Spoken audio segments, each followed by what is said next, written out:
2 Français parmi les humanitaires, on les cible...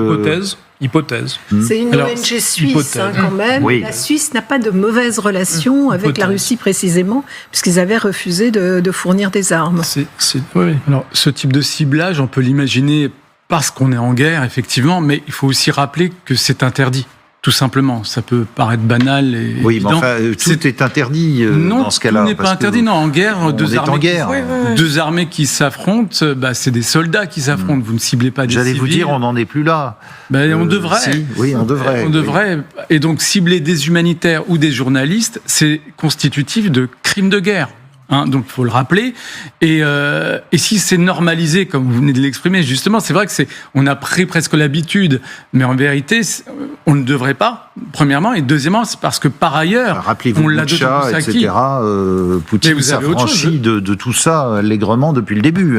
Mieux, parallèlement à cette guerre, vous en avez une autre à Gaza où il y a plus de 100 journalistes qui ont été tués dans un silence quasi général. Et même chose, plus d'une centaine d'humanitaires qui ont été également tués. Plus ou moins liés à l'agence onusienne, toujours dans le silence général. Et le fait de normaliser ce type de... Les personnes ne normalisent. Si. Non, on dit simplement qu'en 2 ans de guerre, on en est arrivé là. Voilà. Non, depuis le début de la guerre, il y a ces actes russes. Oui, mais à chaque fois, on les dénonce. Oui, bien sûr. Évidemment. Bien sûr. Est-ce que d'un mot, Mariana. Oui, juste un...